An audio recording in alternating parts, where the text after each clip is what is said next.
Broadcast is now starting. All attendees are in listen-only mode. Hello, everyone, and welcome to the webinar, Create Your Revenue Acceleration Engine. And this is going to be part one in a series. The first part will be on outcome-based messaging. My name is Craig Remy. I'm one of the managing partners and Enablement advisors.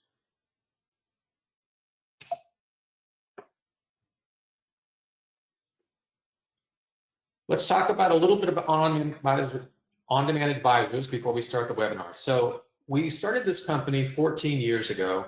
My partner and I, Bob Jakowski, we started it with the intent of offering services and best practices to B2B companies to grow their revenue. So rather than a marketing agency, and I'm going to say this often during the webinar, rather than a marketing agency, which is creating marketing content, we create a whole revenue acceleration system, which we help you deploy and the best practices associated with it with the intent of growing revenue. So my partner, Bob, was a CEO at a number of Silicon Valley companies, and I myself, I'm the one on the right, have been a CMO at a number of Silicon Valley companies, in addition to being an art director at a number of marketing agencies. So my background in marketing, and I'll be focusing my webinars monthly on the marketing best practices. So my focus has been for the last 30 years on perfecting the marketing discipline and practice. And Bob is giving a monthly webinar series on strategy and revenue growth. And so please tune in for those. So one of the things that we've been perfecting over the last 14 plus years is building a revenue acceleration engine. And as part of that engine, and I'm going to show you all the major components of it, part of the engine is the outcome-based messaging. And that's what we're going to be focusing on today. But let's take a step back and say, well, why is it we are actually creating a revenue acceleration engine? And the systematic process of the engine functioning within an organization, within the marketing to the sales flow, is to create a predictable revenue growth for existing markets that you're penetrating.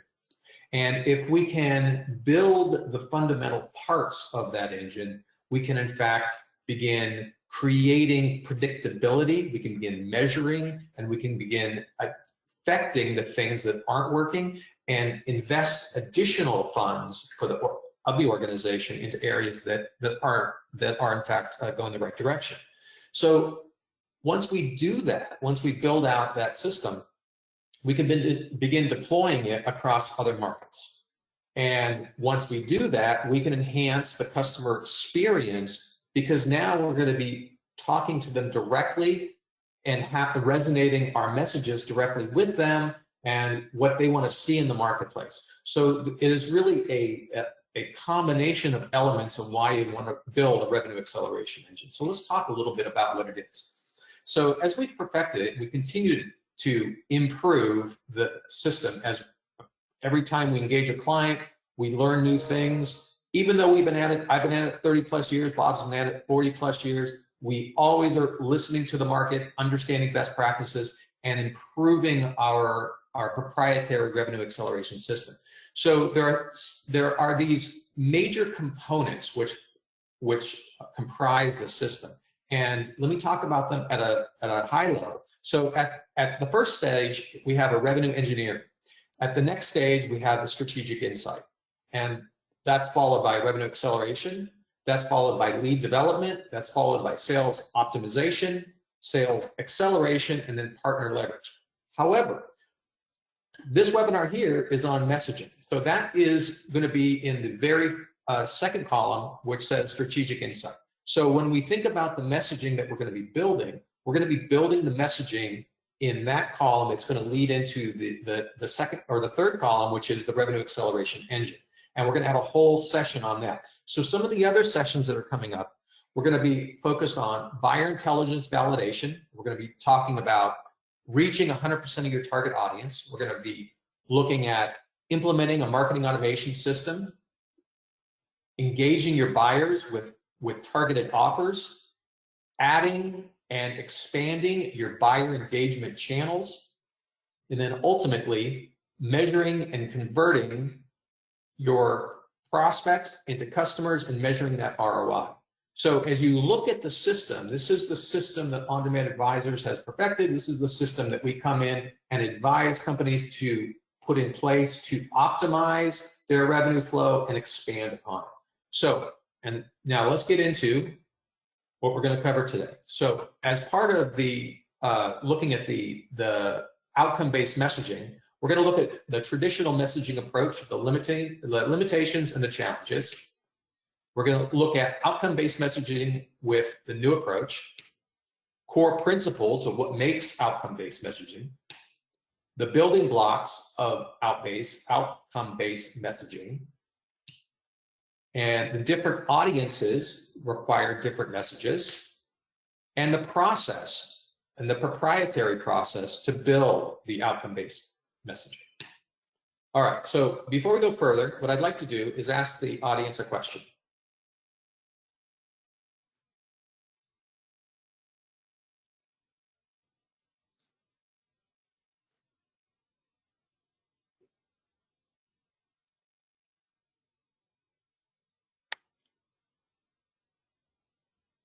So if you can select one of those, I'll give this just a few more minutes.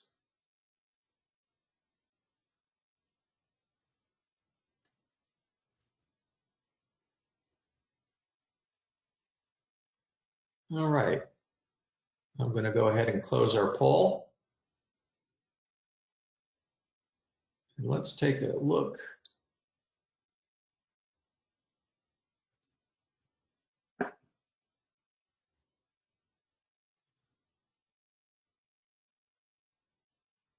So we have 67% of you are saying you're not seeing the desired engagement, and 33% are finding it hard to align the messaging.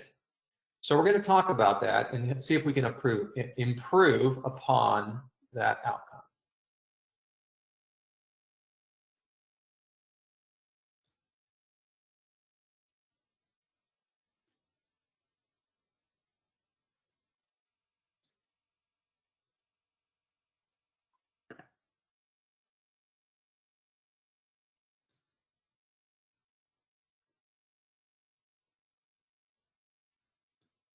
Bear with me, there is a technical glitch.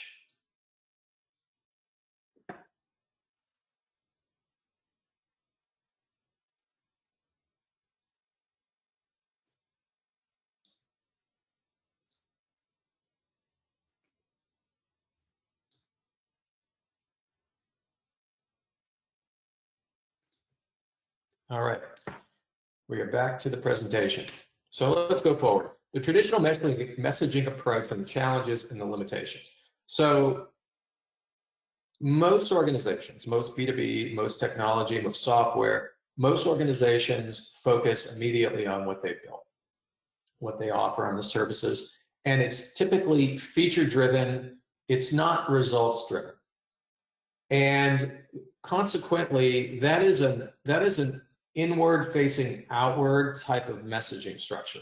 And what ends up happening is then the bullet from number one then affects bullet number two, which is the lack of audience resonance. So because you're talking about yourself and talking about your features and talking about, you know, this is something new we're offering the market, this is how we're approaching this particular problem, it's not resonating necessarily with the audience's challenges. And so the other thing that comes into place when we talk about features is it becomes very complex. Many times, and I've been at many software companies, many B2B companies, and the complexity of the features and the functions of any solution or service can become overwhelming for the audience. And consequently, when you're in I'll call it a feature comparison, it becomes very hard to differentiate yourself. So when we think about differentiation, there's many ways in which to differentiate yourself, but when you start getting into the messaging that's related to features or the solution, the possibility of you differentiating yourself against a competitor will just come down to a series of checkboxes, and that's what we need to pull ourselves away from. then consequently, because we talked about all those things, that will result in a lower conversion rate, because if one of your other competitors especially is focusing on an outcome-based message, then in fact, they're going to get a better resolution. Let's talk about the new approach. And so when we talk about the audience-centric approach, what we're talking about here is looking at any particular vertical, any particular market, any particular specific audience. And so let's say, for an example, we had a client, AvidXchange, in North Carolina, and they were focused on selling a solution to property managers. All right. So the inherent problem when we became involved with AvidXchange was they were in a stagnating revenue growth. It is effectively flat. And the messaging, as we looked at the messaging as part of our process, was that it was in fact just talking about the features and the functions as it relates to the property managers. It wasn't even calling out the property managers specifically. It was in fact just talking about the solution itself. So one of the first things we're going to do is we're going to say, okay, let's talk about the specific audience itself. Now, the solution may, in fact, people will come to us and say, well, you know, this solution is it's horizontal. That's okay. But what you do is you take your horizontal message and you begin using the very tailored language that is inherent with any given industry or any given group. So in the case of, say, property managers, they have a nomenclature. They have certain language in which they use, certain phrasing which resonates with them. So it's not enough to say, hey, I'm selling to property managers. You have to actually immerse yourselves and look at everything from their point of view.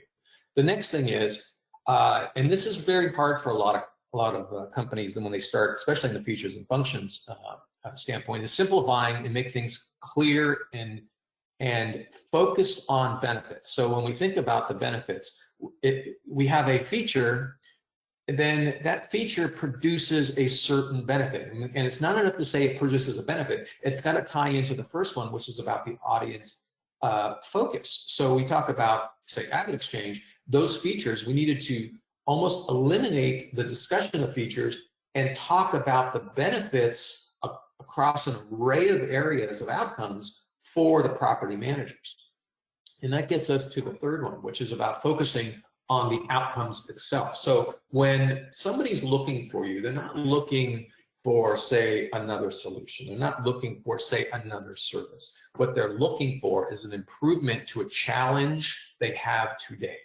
And so that challenge is also, you think of it as that outcome. They want an outcome that is better than the challenge or struggle in which they have. So you present it in that you will do X, improve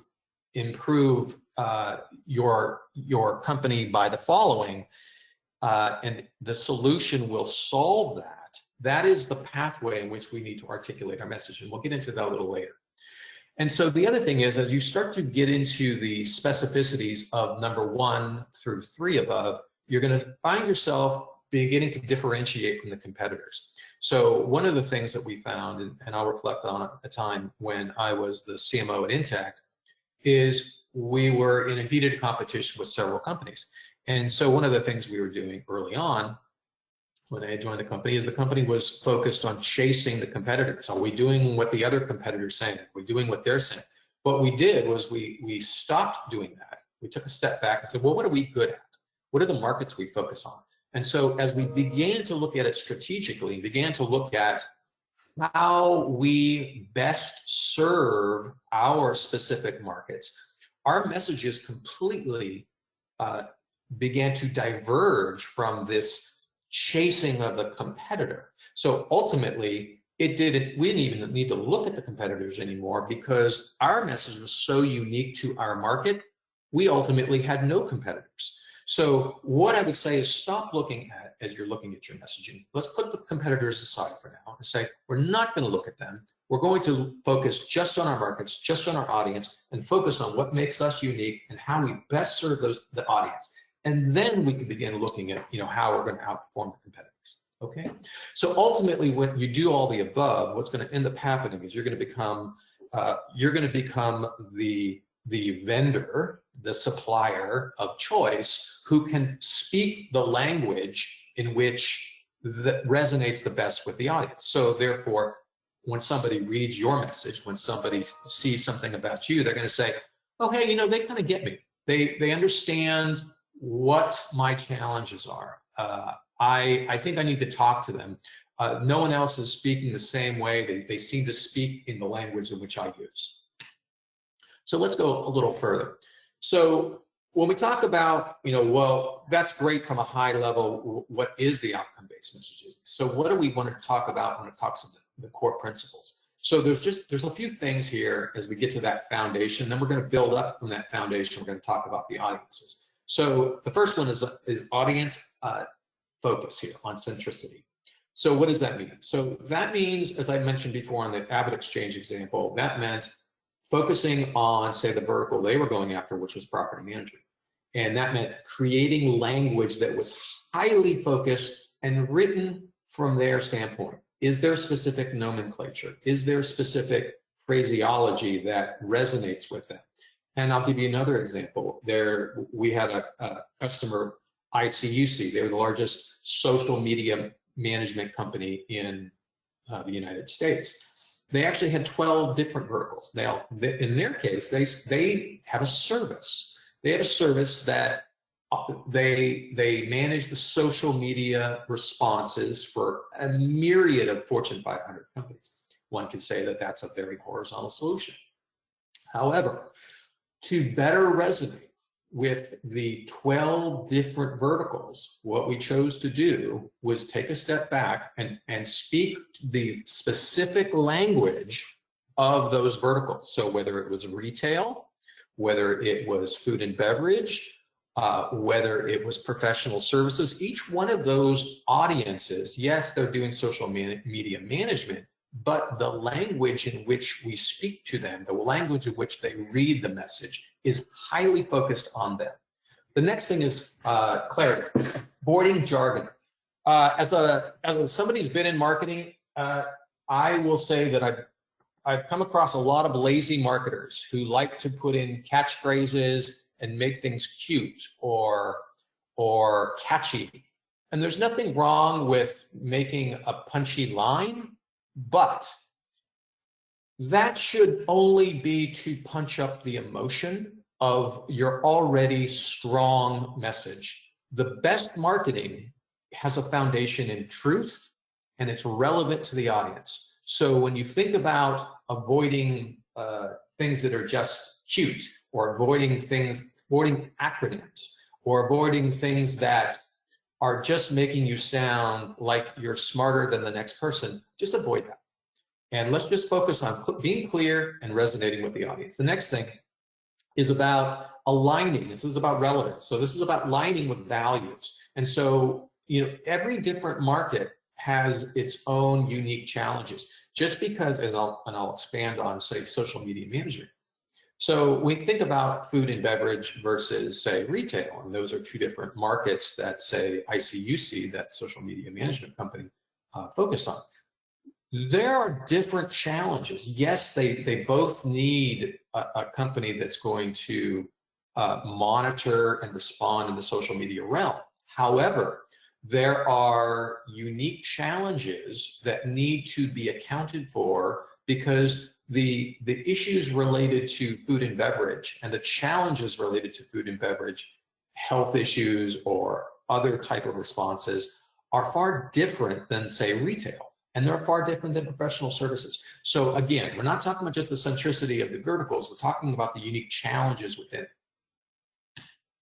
All right, so now let's talk about some of the building blocks of the outcome-based messaging. So number one, let's just focus on the desired outcomes. And this is important, this is hard. I would say 80%, even close to 90% of the companies that we engage with are focused on features, functions, solution. This is how we do things. This is our solution. We're the best. What I'd say is, when we approach this in the future, and when you approach it in the future, when you're looking at your own message, put on the hat of them.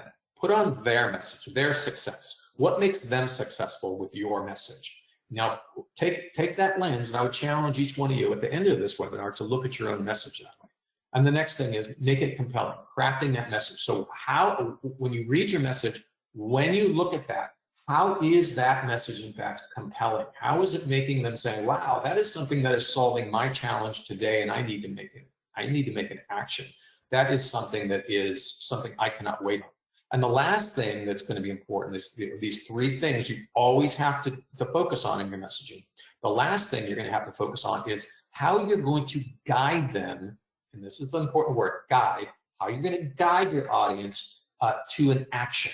So it's not about just making it compelling. You can make something compelling, but you haven't brought them to action. So that last part is, how are you going to get them to respond to an email? How are you going to get them to pick up the phone? How are you going to get them to do a demo? How are you going to get them to download an ebook? So what is that? What is the extra piece of the guiding that you're doing in your messaging that is helping them push that over? So again, these are three main parts. When you look at your messaging, it's going to have these three main parts. This isn't building the message. This is constructing the components of the message. All right. So now, as we talked about earlier, we talked about the traditional messages. We talked about the new messaging structure. We talked about the main parts of a message. Now we have to understand, now you're with me so far, that we've got these verticals we're talking to. We're talking about benefits. We're putting all the features and functions aside, but that's not enough. Now we have to understand that within any of these organizations, there is a myriad of roles that we are talking to. Sometimes the main buyer of the solution is the senior executive. Sometimes the main buyer of the solution is the middle management. So, and other parts of the organization are in fact influencers to that individual. So it's not that we're just creating one message. We're actually creating a myriad of messages to different individuals within the organization. So as we think about this, when we first hear, we have the first message level, which has been the features, the functions, the advantages, and how it's solving a problem. And then we're going to go up to the business challenges addressed and the value propositions that are delivered to this level. Then we're going to be going to another tier on different processes that are optimized. So there's different levels of messaging that span the organization. Now let's look at each one of these.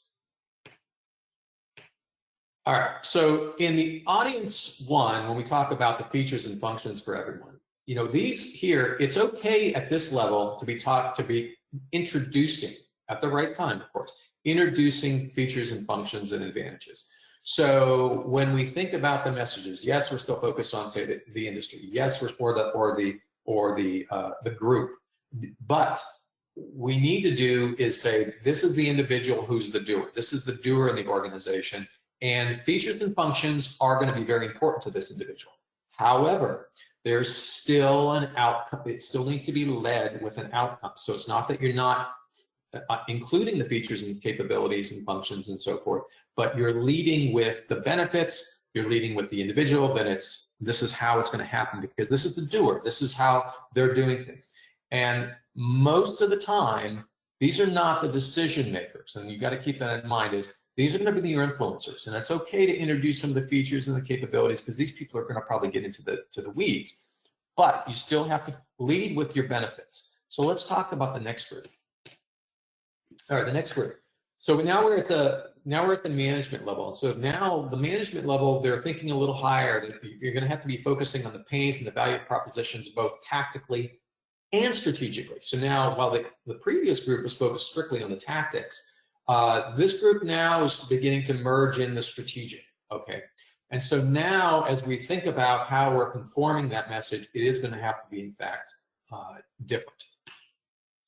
Now, as we get to the senior executives, all right, these individuals, as we build that third messaging tier out, this is going to be far more focused on the process and delivering a much higher level of business value and pain, or a value to pain equation. So yes, it's tactical and strategic, but And sometimes this group is lumped together with the previous group, but I would say, depending on who you're selling it to, and this is always the footnote is, whoever you're selling it to, you should map out the individuals in the organization. You know, who is that main buyer, and then who are the influencers. You're going to have to speak to them individually, and this third group here is going to be that third tier in the executive management tier. All right, as we get to the C-suite, this is primarily going to be where we're going to be spending most of our time for on-demand advisors here, where we're going to be talking, as an example moving forward, we're going to be talking to say examples in the CEO. How are the improvements that we're making here affecting the revenue? How are the improvements affecting the quarter-over-quarter growth? Those are the type of outcomes the C-suite are going to be looking at. So as we think about the solution, these individuals, depending on the solution or service you're selling, they may not be the decision maker, or they may be the decision maker. But it is important to understand this group doesn't want to hear about features and functions. What they want to hear about is how are you affecting revenue? How are you affecting sales? How are you affecting the quarter-over-quarter growth?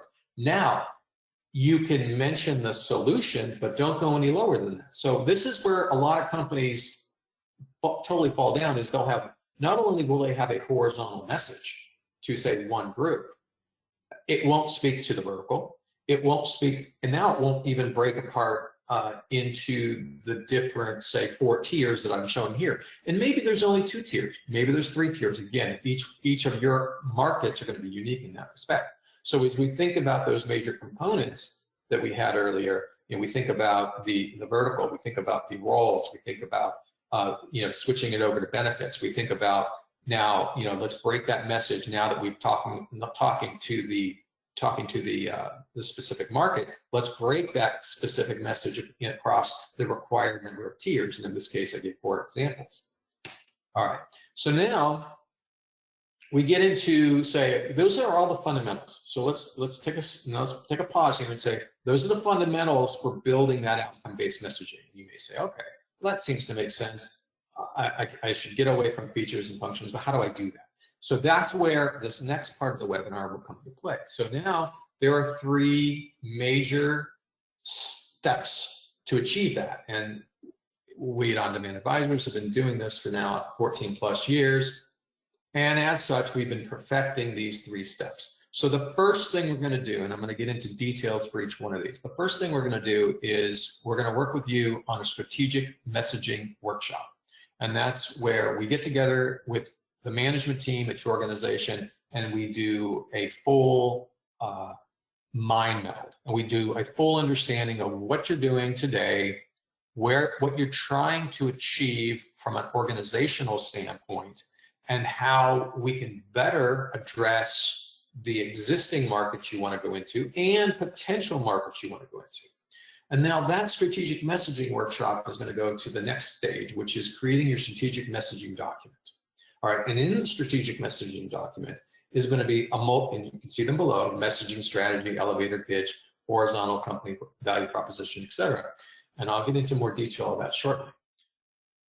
That is going to lead ultimately to creating the offers in the buyer's journey. So what companies often do is they skip steps 1 and 2, and they jump right into step 3 and say, I need a white paper, I need an ebook, I need to create an ad, I need to create an email, and they start writing.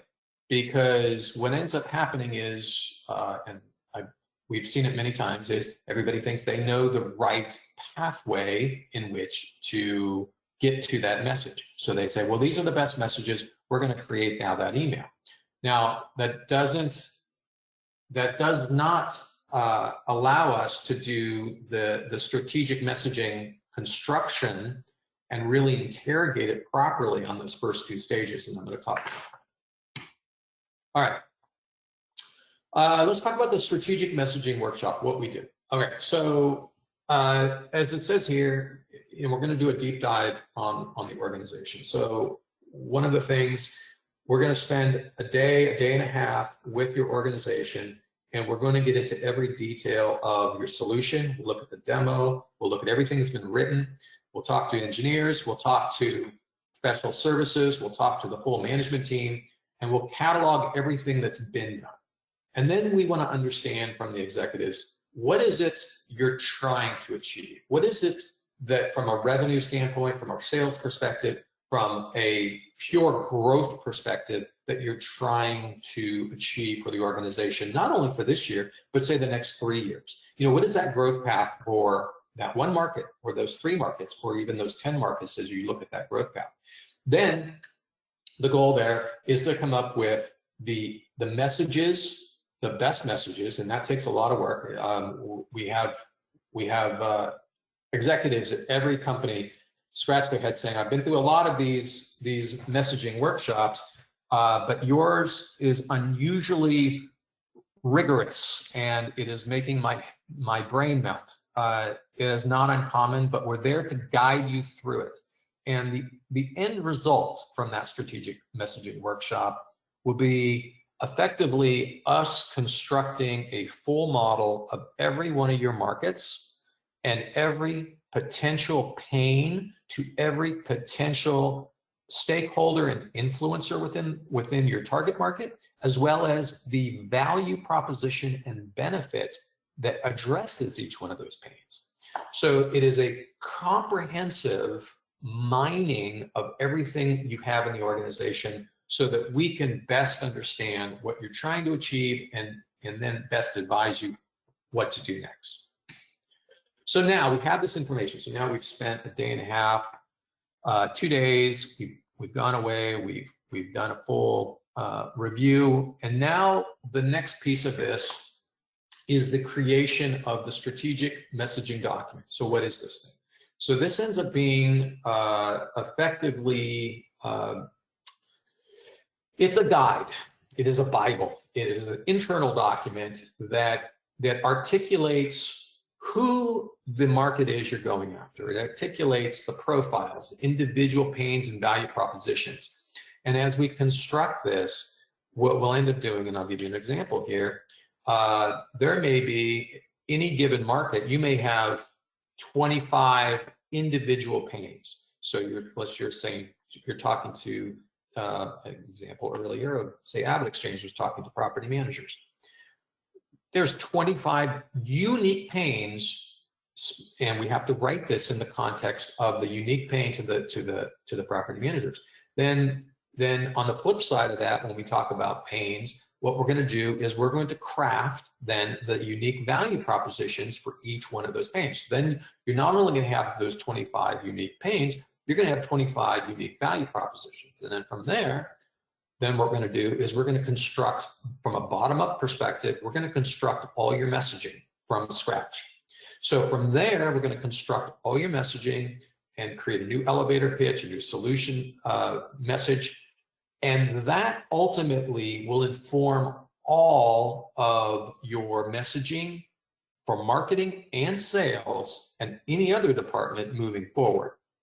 So as we think about this, as we think about what the purpose of this is, this will ultimately be a 40-page document which will articulate every possible message that we have distilled for that particular market. I'm only talking one market right now, into not only the individual value propositions, but the summary value propositions and elevator pitches that could be used for outbound marketing and sales, as well as training new employees as they come on board. Because it's one of the hardest things as a CMO is to convey the proper information to new employees and to have them speak the language of the organization. And having a document like this very quickly shortcuts that. All right. So now we've got this master document. This is your master guide. And so now at this point, we want to go into deploying messages that are tailored to the buyer's journey. So as I mentioned earlier, people jump quickly into making ebooks or videos, or they put things on the website. And that is the last thing you should be doing. So after the construction of this foundation, it's only from there that we start deploying these messages across the organization's sales tools. And all the language that are used in the sales tools should be coming out of that strategic messaging. All right, so at this point, we're going to do another poll of the audience. Hopefully I won't have a technical problem like before.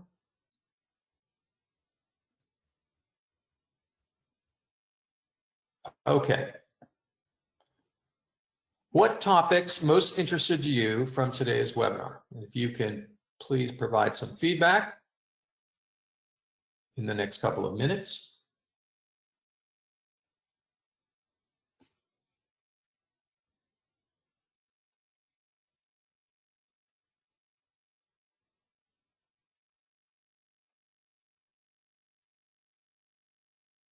All right. I'm going to go ahead and close our poll.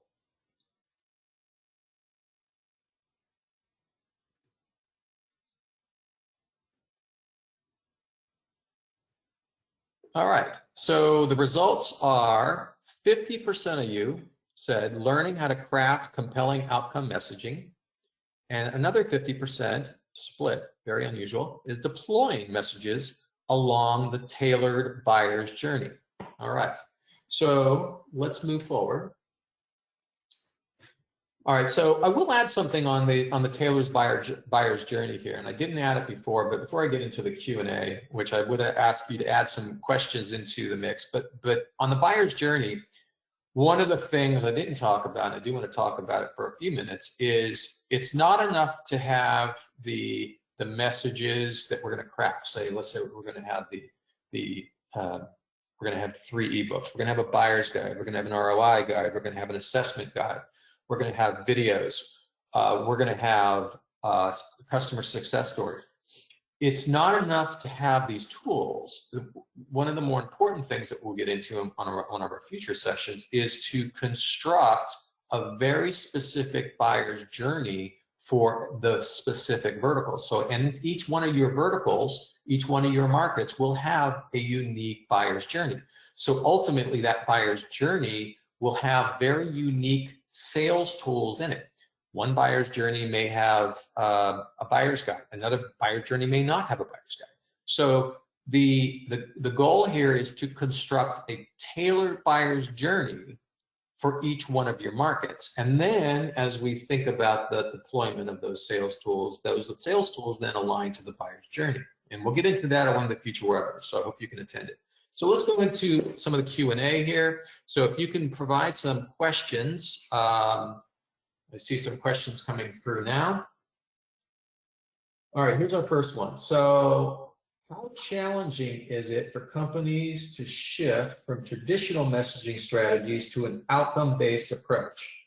Are there common roadblocks you've observed? Yes, it's a great question. So this gets to some of the things I was mentioning earlier on some of the struggles. So many people will attend a webinar such as say this and say, oh, I know I have enough to get it all done. Well, what I would say is I would be concerned and cautious and say we've been doing this for 14 plus years and we've stepped on about every landmine that we could step on. And what I'd say, we can shortcut your process to getting there 10 times faster than if you go and experiment on your own. So what I'd say is lean on our experience. And one of the things I'll say at the very end is contact us for a free messaging assessment. And I'll talk about that at the very end. But when we talk about these challenges, one of the challenges I see most, and Bob sees it as well, is the internal struggles. So what happens is we're coming in as a third-party catalyst. We come in as a third-party catalyst, and we can be objective, and we can speak with authority, and we can say, well, this is the way it should be. And we acknowledge the fact that there may be internal politics, there may be internal people in the organization who may say, I don't agree with that, and they push back. But leveraging an external third party such as ourselves actually gives a benefit to the organization. That's one piece of it. The other piece of it is there may be just entrenched mindset of knowing that features and functions or a specific way of doing something is the better way. And undoing that entrenched mindset is sometimes a challenge. And I would say that when we look at your complimentary assessment, and I hope you take us up on that, when we do a complimentary assessment on your messaging, we'll be up front. If it looks fantastic, we'll say you're in great shape, or we'll say, here's where we think we can help you improve. So let's look at our next question that just came through. How long does it take to typically take audiences to start resonating with outcome-based messages, especially if they're used to feature-focused communications? I would say that immediately, because they're focused. I would say that the question itself is they're focused on features communication, but that's not what's resonating. They're gonna respond much quicker because they're gonna resonate with the outcome-based messages over the features and functions. The features and functions, again, if you think back to those roles I talked about, those features and functions really only come into play. You should only be mentioning those when you are talking to the very small group of individuals in the organization who are the doers. Those are the only individuals who really want to care about those features and functions. Okay, so the answer to that question is almost immediately. So let's look at another question. Are there specific tools or technologies that can support businesses in creating and monitoring the success of their outcome-based messages?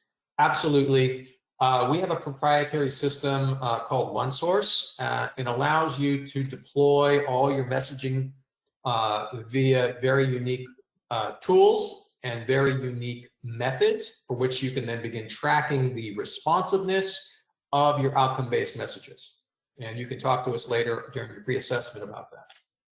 Let's look at some more questions here. Let's see. What are some common mistakes businesses can make when attempting to craft outcome-based messages, and how can these be avoided? Sure. So some of the most common mistakes, I would say not being specific enough is one of the largest common mistakes. When we think about the verticals, we think about not only the verticals, but the roles. You can have a vertical and you can have, say, those 4 roles. Each one of those roles has a unique spin on just one of those messages. So as we think about those common mistakes, it's not being specific enough. It's not starting at the benefit, and it's not being specific enough to the role within that specific vertical. So example, we think about, say, the mid-level manager at, say, a property management organization. That language that you're going to have to speak to them is very different than other roles. So let's look at another question. How does outcome-based messaging integrate with other parts of the ODA revenue acceleration system? Are there specific pillars it aligns with closely? It is integral. As we think about that map, as I showed you earlier, and when we contact you for your free assessment, we're more than happy to give you a copy of the revenue acceleration system map for your own use. But the outcome-based messaging is one of the first parts. So as we think about constructing the model for the revenue planning, we construct the model for the revenue planning. Then we construct the strategic messaging.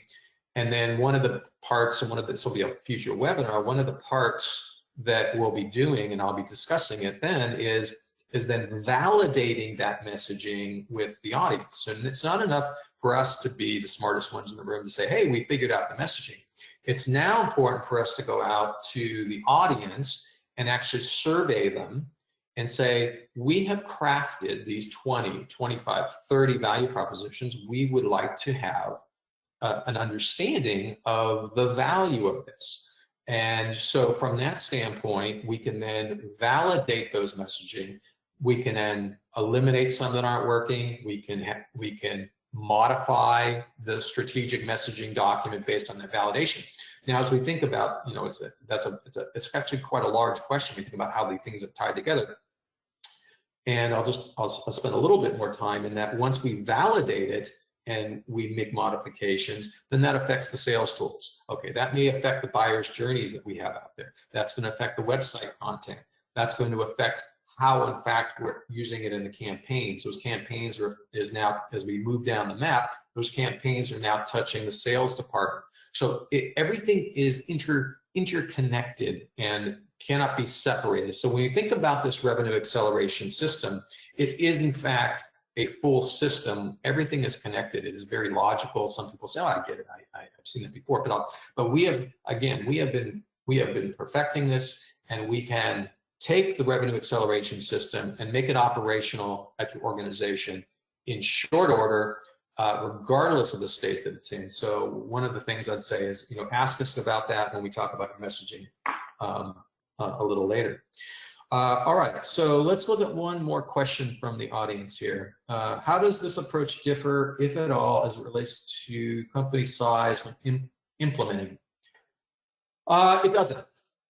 The company size only comes into play, the components of the system are the same. The components of the system do not change. The scale in which some of the components may change. And what I mean by that is the messaging itself won't change. There's only so many messages you're going to have to one given market. Where it will change is the volume and output that you are deploying to touch your audience. So now you're talking about campaigns, you're talking about lead channels, you're talking about the breadth in which I'm actually reaching out. And so at that point, that's where it would differ with respect to company size. Now we think about say different markets, different verticals. There are multiple verticals in which you'll be going after. So a small organization could be going after just say one market. A medium-sized organization may be going after 3 or 4 markets. A large organization may be going after 20 markets. So each one of those markets has its own revenue acceleration system map, because you think about it, there's nuanced differences within each of those markets. All right, so I think that covers the answer pretty completely. So when it comes to company size. So I think that concludes all our questions. If there's any others, you can send them along and I'll answer them via email.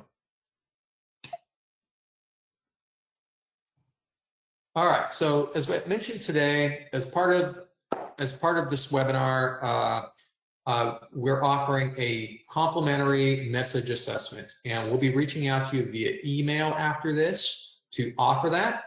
And I would encourage you to take us up on it. It doesn't take long to do. We could set up an hour time. We can go through your messaging, and we can give you a full assessment. And again, I'll be reaching out separately via email. So the last thing is, here's our contact information. If you want a copy of the slides, reach out to me separately, and I'll provide that. Here's our contact information. Myself, Craig Remy, one of the managing partners, and my business partner, Bob Jakowski. We have a whole team behind us that supports on-demand advisors across an array of disciplines. And we've been building this team for over 14 years. We have offices both on the West Coast and the East Coast. And we look forward to hearing from you. And thank you for participating in today's webinar.